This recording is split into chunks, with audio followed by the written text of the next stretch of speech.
Hi, I'm Dick Stark. I'm Rightstar's president, and welcome to Snacktime Snippet. Rightstar, by the way, is an Activia company. We are a longtime ITSM and DevOps consultancy. We're also a BMC, and we're an Atlassian solution provider. And so what I want to talk about today is the university chatbot story. And if you look at the logo, you can see that it's GW, and that stands for George Washington University. And it's a story about how they decided to move forward with chatbots, also known as virtual agents. Now, let's go back in time a little bit. And I have to say that I've been in this business for many years, more than 15. And I was back in the days when we got excited about integrated incident problem change and configuration management. We were working back then with a company called Software Artistry, and we just thought it was the coolest thing.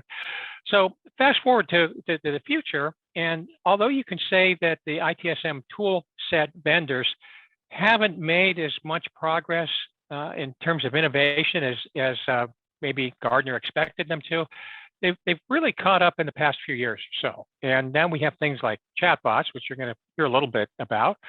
But there's also things called AI TSM and, of course, AI Ops. And so if you take a little bit of AI and you add to it some automation, and then you add on top of that big data, you kind of know what I'm talking about. But rather than go into that in any more detail, I just want to jump into the story. Now, George Washington University has been a long time Rightstar customer. And they started with back in the day with the product called Service Desk Express. We helped them upgrade to Remedy, and then we also made them or helped them move to Helix, which is the in the cloud version of Remedy. So it's a great tool. And about 2 years ago, we assisted as they decided that they wanted to move to virtual agents or chatbots. So let's talk a little bit more about that. I want to just give you some background. You know, a school is really like a big enterprise. And in this particular case, George Washington has about 26,000 students, and they're really the customers. And what these students are faced with is a number of different tools that are at their disposal. So you got the typical, business suite of software. You might have PowerPoint, you might have Word, you might have Excel, all those good things. And then you have different ways to connect and different accounts that you have to deal with. You may have some learning tools that most universities have. Maybe it's Blackboard, maybe there's some other tools out there. And it's really important for them to get the right kind of support when they need it. And the other thing that of course happens in universities, and of course any really K-12, they're faced with this huge surge at the beginning of the school year, and they have to do all these things. And you've got freshmen coming in, and the freshmen expect to have a decent experience here. And so it's very important that experience is delivered, especially when you're paying a lot of money in tuition. And so one of the things that GW thought about was, well, why don't we see if we can automate some things here, use chatbots, or in this particular case, it's BMC's virtual agents, and see what we can do.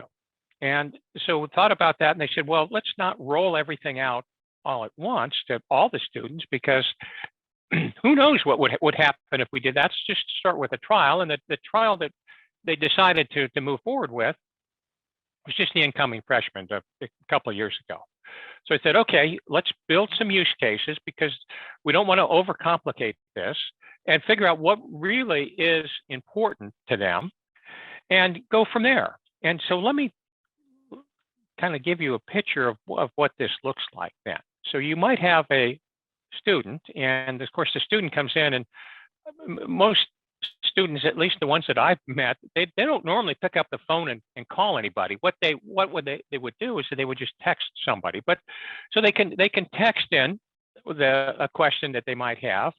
They might decide to use a tablet. Maybe they would use a web browser to get in, but they probably aren't going to call. But there is certainly is that option that's available.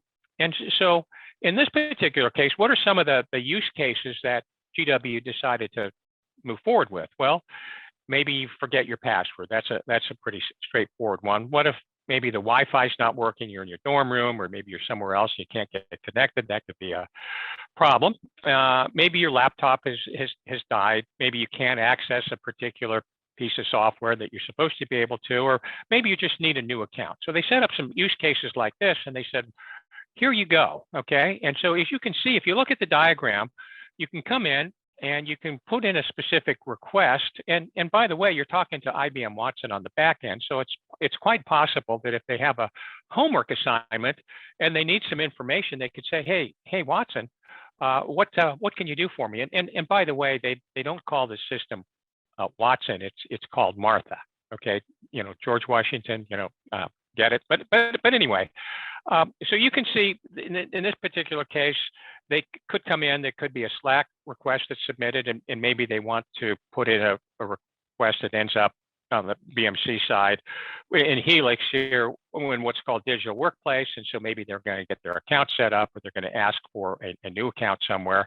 Maybe that a new account, as you can see, if you look a little bit further on the diagram, you could see maybe that new account is going to open up a Microsoft SharePoint account, or maybe it's going to ask for some sort of file access that the student was possibly having problems with, or it could be that there's this thing called Aruba ClearPass, and maybe they just want to get things registered to get going. So lots of different things that are available.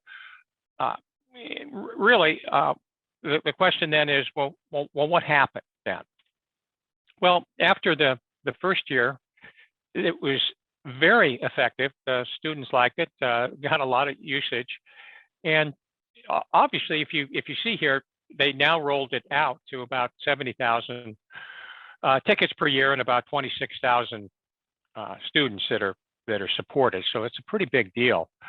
The nice thing here is that if you're a student, you probably don't do most of your work during the daytime. You get it done at night, and of course the service desk or the help desk is not open. So you have to be able to have some other way of getting your questions answered. And the nice thing about this is it's not just universities that would deal with issues like this. For example, we have a very large hospital in Pennsylvania, and they have a 24/7 service desk. And it's because in a big hospital, you hook up the biomeds to the biomedical equipment, I should say, to the service desk. So in case somebody's being operated on late at night and something breaks, they can get it fixed right away.